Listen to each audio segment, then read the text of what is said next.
before we get into the business funding and pitched and synced in, if you could just let people know, everyone know who you are, what you do, and who you serve and why. Okay, so I have a background in music, basically. So I started out as a DJ. What type of music were you DJing? Mainly hip hop. Okay. Yeah, so I was a hip hop DJ for years, and a visual hip hop DJ. So I DJ MP4s, which is really, really cool. So for people who don't know, what is a visual DJ? A video DJ, so it means you can see what I play. Oh, right, okay. Basically, so I DJ with videos. Oh, I see, okay. Yeah, so I was doing that for quite some time. And that was my entry into the music industry. I did a lot of events. I started doing international showcasing. So I take artists from the UK to Atlanta, Toronto, Austin in Texas, and do like UK stages. Oh, wow, okay. And that was like grime and hip hop. Yeah, so I did that for quite some time as well. So it enabled me to work really closely with artists. I did some artist management, artist promotion, lots of stuff behind the scenes in the industry. So when you work that closely in the industry, you get to learn so much, and you get to really understand what, you know, an artist is going through and what their pain points are. And so that journey kind of led me to Synced In. Had my first tech startup in 2017. That was called Tapes, and it was an artist to DJ platform. Okay. And that was my introduction into like the tech space. So I learned a lot from that, and I started navigating the tech space, and I was kind of like, where are all the people that look like me? You know, it was one of them ones. That familiar question. And so I was doing all these pitches, and I'm always pitching to like the same demographic, and I'm like, there's something not quite right here. Okay. You know, and anyway, I learnt to code because of my frustration with not being able to get the tech right myself in terms of what I was doing. Okay, so that first startup, what exactly was it? Why did you have to learn to code? So it was an artist to DJ platform, so it was for artists to submit their music to DJs, basically. Right, okay. And is that just for DJs to like play in the clubs, or? Yeah, so any type of DJ that wanted access to like particular music. So I was serving like hip hop basically, and like the UK rap market. So that's what it was for. So a DJ would log in, they would be able to comment and leave feedback on a track and download music. Artists would be able to upload their track. They would pay a subscription fee, and DJs would be incentivized to leave like constructive comments and feedback on tracks. Oh, right, okay. And so that was the platform basically. So the idea was to kind of like create like a bit of an ecosystem, you know, between artists and DJs basically. And to help the artists develop from the feedback and things. Exactly. And also to help make sure, you know, that through the feedback, the quality was right as well. So a DJ could say, you know, this is not quite the quality, you know, in terms of sound, etc., you know, those types of things. So that both parties can really get benefit from the platform. So that was the whole point, basically. So because I could never get the tech part right, that's why I learned to code. Right, okay. Because I was just really frustrated. And so did you do a particular course? Yeah, I did a boot camp. Okay, what boot camp was that? It was with University of Birmingham, and it was a full stack. Oh, yeah, okay. It was insane. I'm still traumatized. Oh gosh, no. How long was it? 6 months. Oh, okay. And was that full time? Oh yeah. Oh, wow. They say it's part. Okay, so you did your first tech startup, and you learned how to code. And so when was that? When did you set that up? So I learned to code in 2022. Got a job as a coder with a music tech startup. Oh, wow, okay. And so I was coding full time. And I was like, yeah, this is not for me. Oh, right, okay. Maybe it wasn't good then. It's not for me. And so I decided to go into like the more UX design side of things. So that's what I did basically. SyncTin came around, I guess, through lockdown when I'd got to the point with tapes where I felt like I couldn't take it any further because there was no more money to put into like the tech side of things. And I was having talks with quite a few artists, and I'd spent some time in Ghana as well. Oh, I love Ghana. It's so beautiful. It's so beautiful. So I spent some time out there, and I was talking to artists out there and like artist managers and people in the industry, and they were really like, you know, what we're really missing is publishing. I was like, that's really interesting that you say that, and I saw quite a lot of similarities between the music industry there, the music industry here in terms of like the demographic, and also with regards to Birmingham as well. Okay. So I was like, this is really interesting. So I did some research, and me and my business partner, we spent quite a lot of time talking to artists and finding out what their pain points are.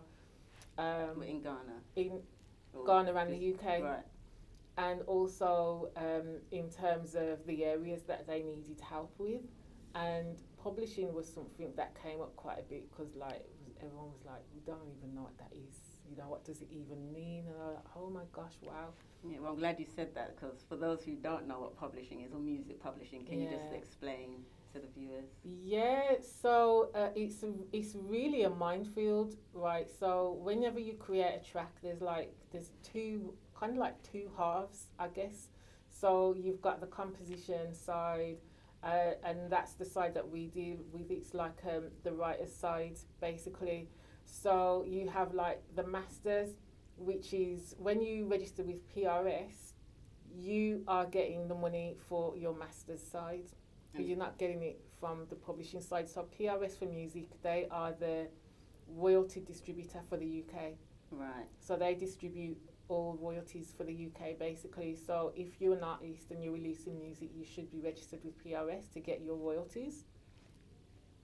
And the only way that you can get publishing royalties is if you register with a publisher. So that would either mean signing a contract or using one of the other platforms that are out there that allow you to use them as a publisher, and then they collect on your behalf. But then you're still in danger of leaving money on the table when you do that, because they're not necessarily going to collect everything. So it's better to have publishing connected with PRS and one of those platforms as well. Then you can just kind of like make sure you're getting everything. Okay. Right. So a lot of artists will think that because they're getting money through their PRS or through their like Spotify, that's their money.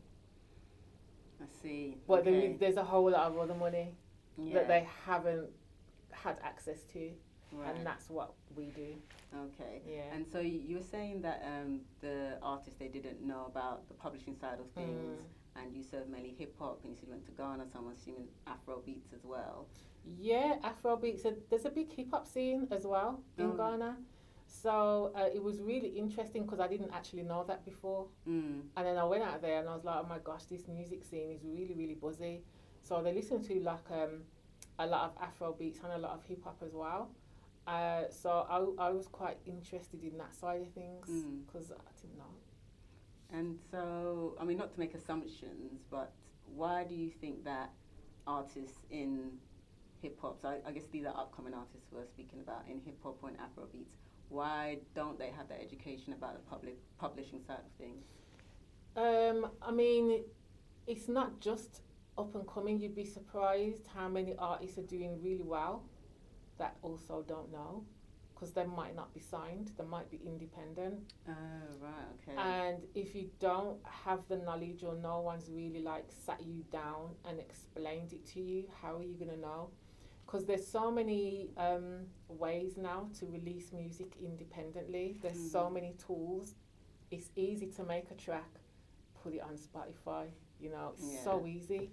You're an independent artist as soon as you do that. So most of the artists that you represent independent? Yeah. Okay. Yeah.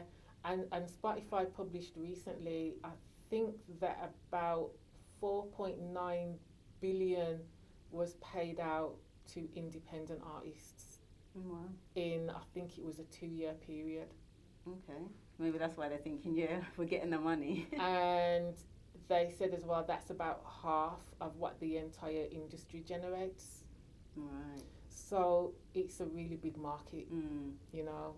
So the problem then is if there's all these independent artists releasing, generating revenue that don't have the knowledge, they're not going to know about the publishing, you know, and about all the music that they're entitled to. So it gets collected into what's called a black box. Right. And if you don't collect it within a certain time period, it will get pulled and paid out to like the highest earners in the industry. Right. So it's quite an unfair system, and there's a lot of startups and different companies that are coming up to try and address some of the inaccuracies and inequities within the system, but there's still quite a long way to go. Okay. You know, so we're just working to do our bit for underrepresented artists because they're most at risk of not collecting their royalties, basically. Yeah, no, definitely. I mean, that is interesting that if they don't collect it, then the money just compound interest, I guess, and then goes to the highest or the most popular song or artist. Yeah. So they're getting other people's basically publishing. Yeah. Oh wow, gosh. Yeah. So it's So what does Sync Team do, and how are you going to make sure that it's more of a level playing field? Because I guess you've got, well, some people, I think you've got competitors like Spotify, Apple Music, the big guns, so to speak. So how is Sync Team going to break through this? Well, the thing is, Apple and Spotify, they're not our competitors. All right. You know, because we're not a streaming service. We collect publishing royalties. So Spotify, Apple Music, etc., they will pay publishing royalties.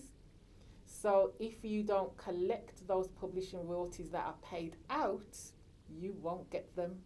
I see, okay. Do you understand? Yeah. So they're not competitors. They pay that money anyway. Right, okay. And so who are your competitors? Because there must be some. Yeah, so our competitors are Song Trust and Centric, basically. And they don't serve our market. When you say what, the hip hop and the Afrobeat? Yeah. So the black music genres, basically. And but that's surprising because even now, I mean, hip hop is now pop music, some may say. Some of the biggest artists are hip hop artists. So when you're talking then about independent artists that aren't knowledgeable, that's a whole lot of people.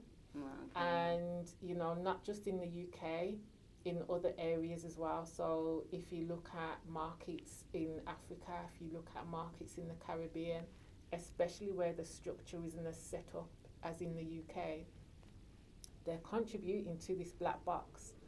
But if they have no way of getting access to their royalties, and it could be simple things like internet access. It could be things like not being able to receive money in their local currency because the payment gateways don't connect with those countries for whatever reasons. Could be security, etc., etc. There's lots of barriers.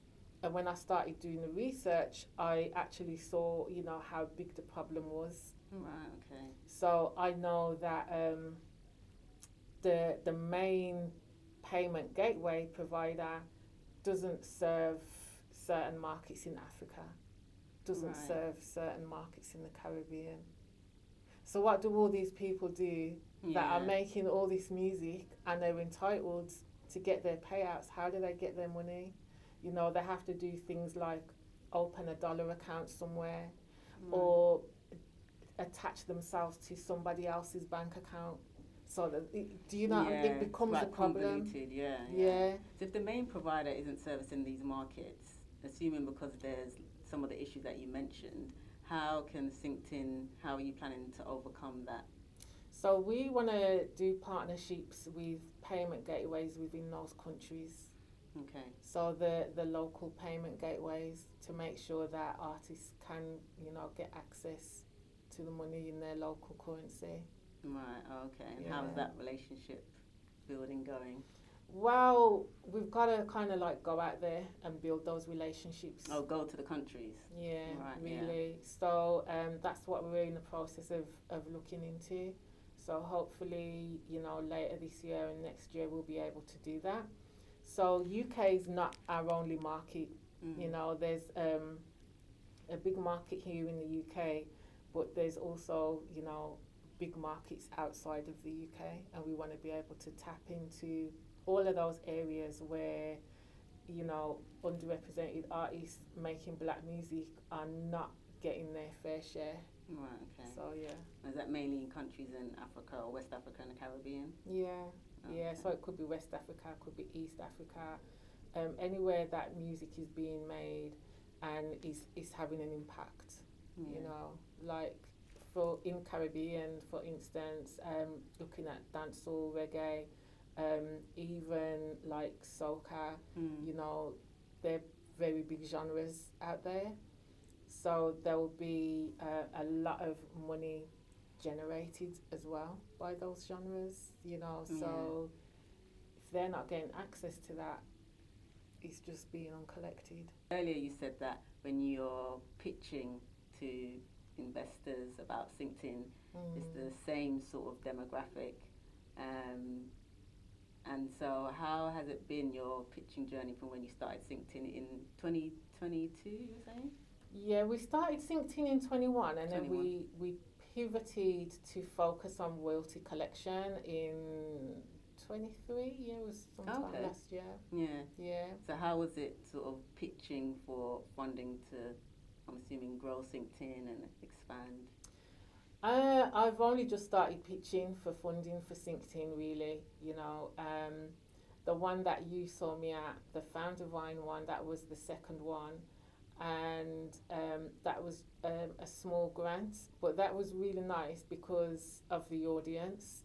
So it was it's a competition set up for black founders, which means that I can just talk about what I'm doing and people will get it, they'll resonate with it in some way.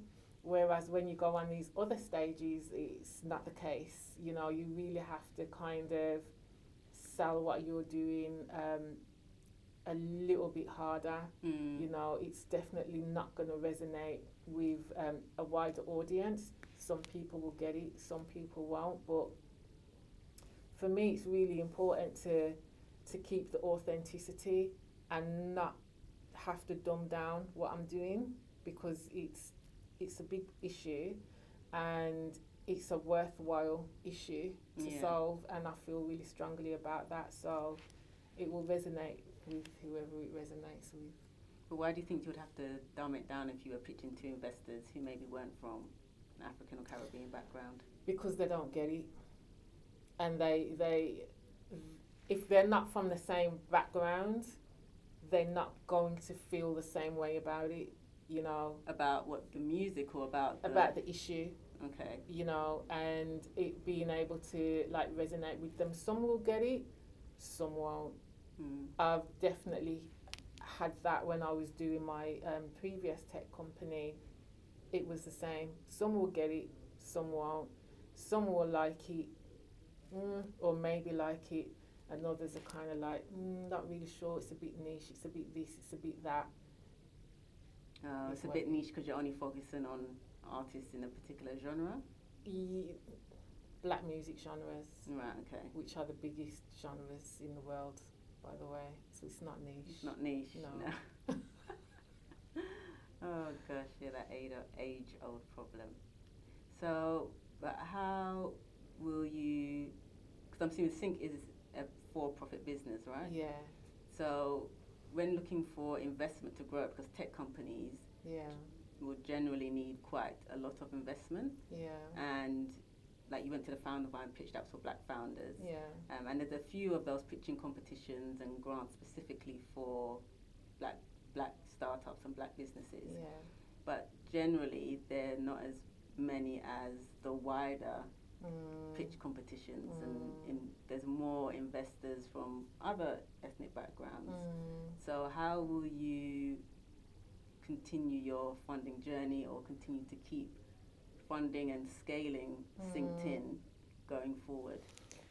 Because I've thought about this quite a lot recently, so it's a good question.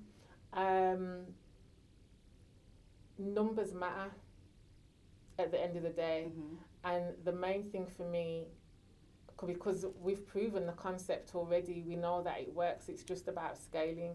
So if we can bring a product to market and demonstrate that, you know, look, we have users and we have user retention, and this is the amount of money we're generating at the moment on a monthly basis, and this is how much we could generate if we got XYZ amount of investment, that's harder to ignore. So that's going to be my angle. And how many users do you have right now? So at the moment we operate offline. So I'm in the process of building out the prototype. So I'm a UX designer. So I know the importance of sitting down with the audience and giving them like wireframes and designs to look at, asking them how they feel about using the product, what colours would work for them, how should the forms look, how can we make these forms not look intimidating. If people have never filled out forms before and everyone's doing things on their phones, to have like a long form to fill out, if you're faced with that, how far are you going to get through the form? So it's being able to remove these barriers and really design for our audience. So I've been taking some time to do that, and I had some funding from Innovate UK in order to do that. How much was that, if you don't mind? It was 15k. Oh wow, okay. So I've been able to do like focus groups, sit down with artist managers, and sit down with developers as well, and other UX designers. Yes. So I've heard from other people that the Innovate UK process is quite tough. It is. And apparently there's this risk register, which a few people have failed that, but that's amazing. Yeah, so I managed to get that, and it's allowed me to do more in-depth research with the user audience and make sure that we're designing for them. So like for example, with our competitors and other platforms, it can be, if you've never really filled out these forms before, you can look at them, you don't know the terminology, you don't understand the language, you know, you don't really understand what you're doing. It can be a barrier, and if you do it incorrectly, it's not going to go through the system, or you're going to miss out on money. Yeah. So it's little things like that. So we're removing the access barriers within the design itself, and making sure that our design appeals to our audience. So that means using like different colours, using different images that are more representative of our audience, so that they feel like it's something for them and it feels more inviting. So these things are really important when it comes to like platforms and access. And you'd be surprised how many companies don't do that. Right, yeah. You know, so they just don't do that for particular genres, or there you go. So they're not really thinking about how accessible their platforms are to a wider audience. You know, they're not thinking about the barriers, and that can come because you don't have enough diversity in your team. So you're only drawing on like one type of person to do your designs and to do your like development. If you don't have diversity there, you're not going to get any kind of like outward thinking. Yeah, definitely. And that's in like many scenarios as well. So it's quite a deep process, you know, when you really come to think about it, and so we're tackling it from a totally different angle. Okay. No, it sounds really interesting, and it sounds like there's definitely a gap in the market. And so you got 15k from Innovate UK, and you did was that a grant? Yeah, it was a grant. Oh, wow. Well done. Thank you. And then you got, how much was the founder buying? 1,500. 1,500. Okay. So is that all the grant money you've got so far? So far. And so what's next on your sort of investment or funding journey? So next is to try a couple of accelerators, which I've already started applying for. Okay. Do you mind naming any of those? Oh, one of them is the Morgan Stanley Lab, and they have a accelerator for diverse founders. Okay. I applied for that. That one comes with, I think off the top of my head, it was 200k. Oh wow! And is that already applications still open for that? No, the applications have closed. I think they do it like once a year or something. Right.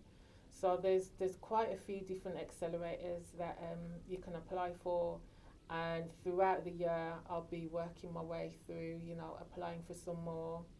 I'm also doing a pitch in Glasgow for an IP Hatch accelerator, which means that I will be pitching for a piece of patented technology that has been created by Panasonic, and it's worth around £200,000. Okay.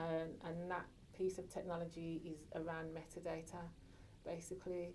So that is also another route as well. So if I was to get through that and to get onto that accelerator, the benefits of having patented technology within my platform is definitely going to make SyncTin like way more investable. And then you start to have like different conversations with investors then. Yeah. Do you know what I mean? So it's all about looking for ways that you can get an in with investors, or how you can make what you're doing stand out and look more attractive to people on the outside who may not necessarily understand your business. But we've got patented technology, we're making an impact here. We've got specific designs for our core audience. We have good retention, we have good onboarding rates, etc. All of those things then will make us stand out more. Yeah, just add to your case. And at the end of the day, investors, they want to see, like you said before, numbers, and also that, you've got some, like you said, the patented technology that just boosts your credibility as well. So all those sort of things. Yeah. So what will the patented technology, what will that do within the platform? Why would you need that? So the patented technology is around metadata. So what our core business is based around metadata as well, because it's the metadata within music that identifies that track and who the rights holder is. That's really interesting. So if you have either no metadata, incomplete or incorrect metadata, you're missing out on royalties. Right? So not only are we looking at claiming royalties for people that don't know about them, it's also for those people that have incorrect metadata, and making sure that anyone that comes on our platform has the correct metadata. So with that piece of knowledge, that piece of technology, we'll be able to check the metadata, and we'll be able to give them suggestions for improving their metadata as well. So we want to be able to do like an analysis. Your metadata is correct, or your metadata is incorrect. Here's the corrections. Go away and do that and come back. Or if there would be a way of correcting the metadata within the platform, that would be even better. So that's how we would use that kind of technology, and then that's going into more like data analysis and bordering on AI and machine learning, which is something that we want to get into as well a little bit further down the line, so that we can identify metadata on a mass scale. Oh, that is really interesting. That is just like, a bit. I got quite techy there. No, that's good. That's really interesting. So I do hope you get onto that accelerator. Thank you so much. So how did you hear about that one? Because I did a pitch and. See, pitches, I mean, they're scary, but they do open doors. My gosh, well, that's how I met you. Yeah. So they are scary, but they do open doors, and even if you don't win, you're going to get something out of it. Definitely. So you will win something from doing it. Yeah. So I would encourage everyone, just get on these stages and pitch, because you just don't know. I'm still getting people contact me who have seen me pitch at different places. Yeah, I'm always I've seen you pitch at such and such, and I want to introduce you to this person, or I've got this opportunity. I'd love to put you forward for it. I get those kind of messages all the time. So pitching is scary, but it's good to do. I hate pitching. I don't enjoy it. Yeah, but it often does. So what was the name of that accelerator program, the one in Glasgow? IP Hatch. IP Hatch. Yeah. And the thing I like about you, just from hearing that, you're willing to travel. Obviously, you're going to Glasgow. I mean, you're from Birmingham, based in London. Go to Glasgow. You've been to Ghana. So, and sometimes you have to be willing to do that to cast your investor net, let's say, wider. Yeah, you definitely have to, and also to see what's going on in different areas as well, and get involved in the network outside of your locality. Yeah, that's really important. Yeah. And so, for anyone who's in a similar position, maybe wanting to do a tech startup, do you have any tips on, apart from sort of like the pitching and applying for accelerator programs, do you have any other tips on how to find investors or get investment?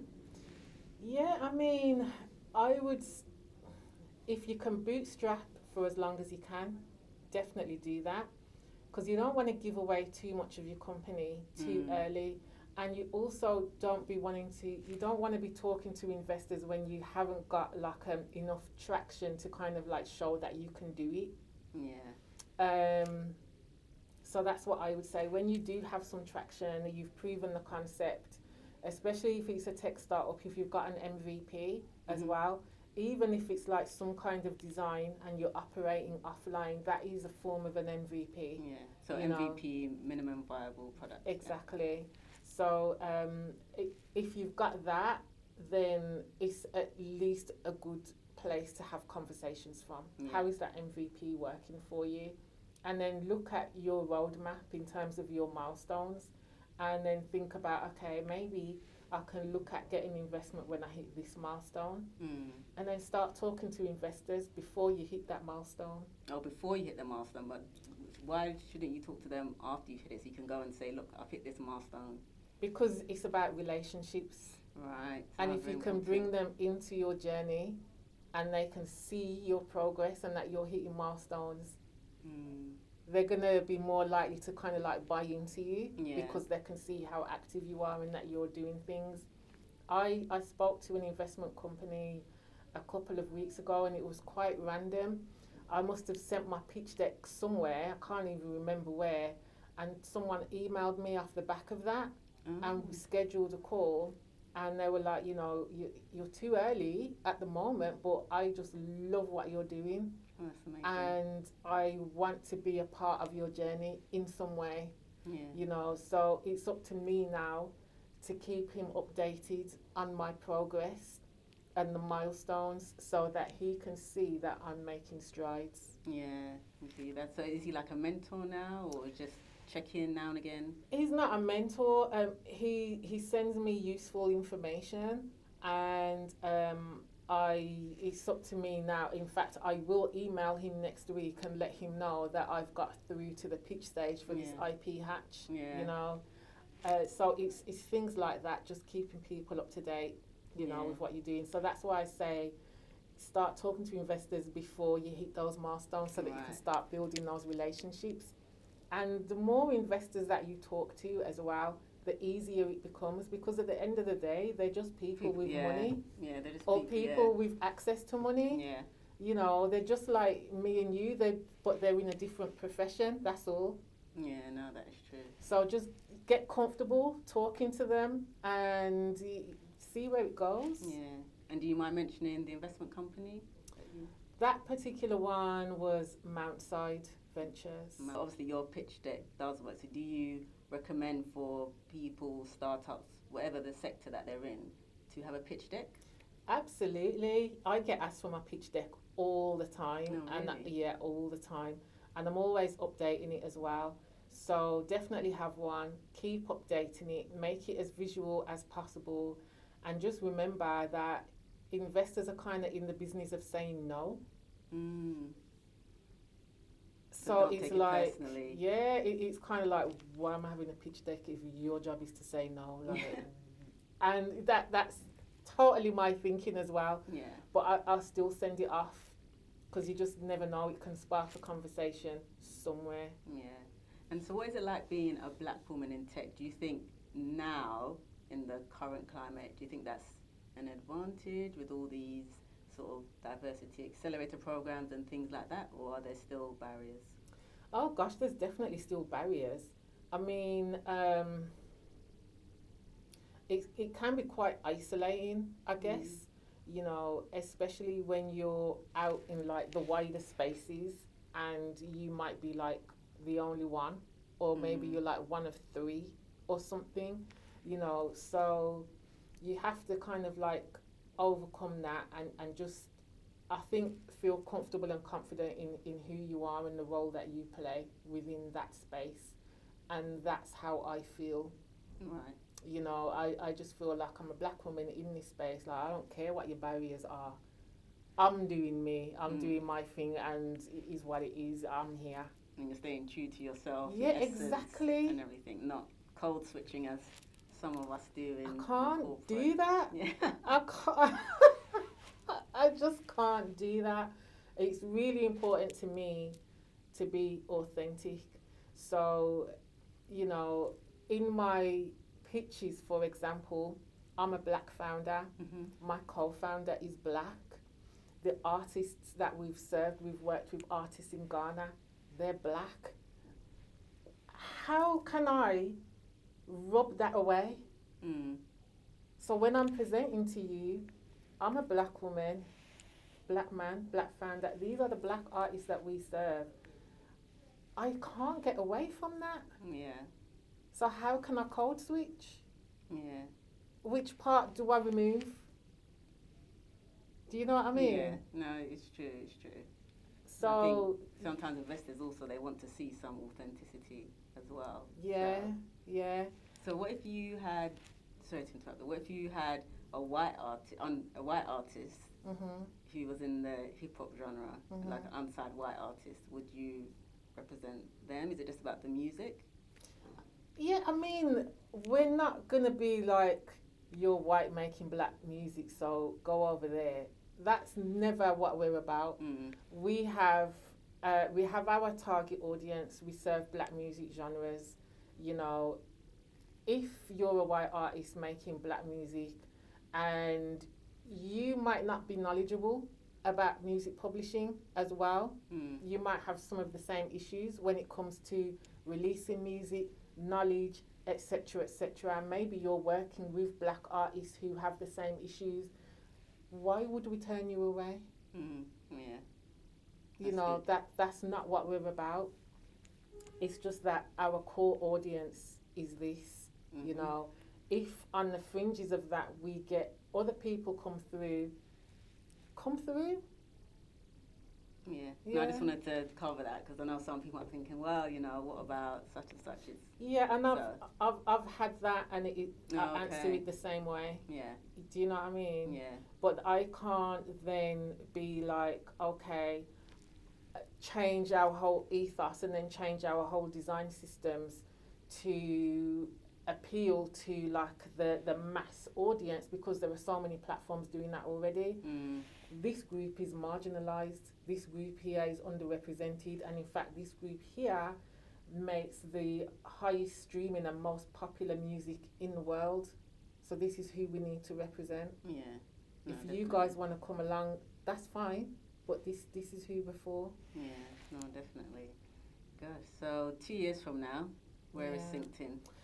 Oh, we've gone into AI. We've built our AI tool out. We're licensing our tool to other music publishers as well. In a couple of years? It definitely, yeah, okay. It can be done. Yeah, it can be done. We're probably on about version 5 of our platform, and we are gaining traction into West Africa, East Africa, and the Caribbean markets. So we've started to take on like dancehall, reggae, and soca as well. So how many users do you have? I know much about users before, but how many? Can you say how many are on your platform? We operate offline, so haven't actually built the platform yet. So what we do is we onboard users manually, if that makes sense, and then we collect their publishing and then we pay them out, and we do that all offline on a manual basis.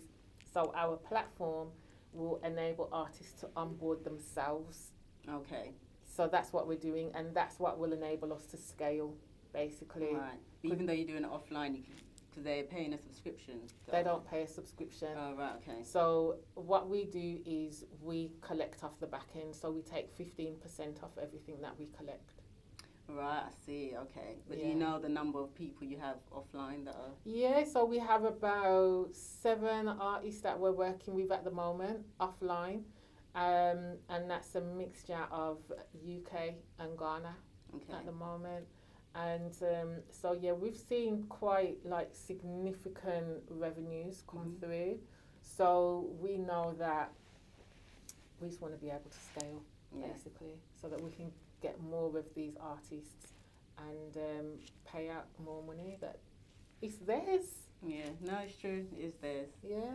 But so how many users will you need? You said you've got 7. How many will you need to get more investment or significant amount of investment? Is it related to the number of users? It's more about the number of songs than users. Right, okay. So we could have like 100 users and 1,000 songs. Yeah, okay. Yeah, so it's more about the songs. So we want to be able to get to 1,000 songs within around 6 months or so of launching the platform, and that would be roughly 100 users with 10 songs each. Yeah, and when do you plan to launch, or when does that look like? Depends on how much money I can generate within the next 3 to 4 months. Well, you're going for the Morgan Stanley accelerator, the one in Glasgow as well, so hopefully the money will come pouring in, raining in. It will, and even if it doesn't, it's just about, you know, taking those steps to get there and hitting those milestones. Okay. So cool. Oh, good stuff. So for people who want to either get in touch with you, whether it's to use the platform or investors, or for people who just want to find out more about SyncTeam, where can they find you? I'm on LinkedIn as Carla Brown, Carla Brown without an E. You can email us team@syncteam.com. On Instagram we are SyncTeam UK as well. So yeah, just reach out and get in touch with us. Let's have a conversation. Good. Well, thank you, Carla, for coming down, and a really interesting conversation. I've learned a lot, because the music industry is, I'm not in that at all, so it's really interesting. And when I heard your pitch, I thought, this is something really good, so I definitely wanted to speak to you. And you're a black woman in tech as well, and so all those crossroads, I knew would be an interesting conversation and good learning. So thank you for coming down. Thank you so much for having me.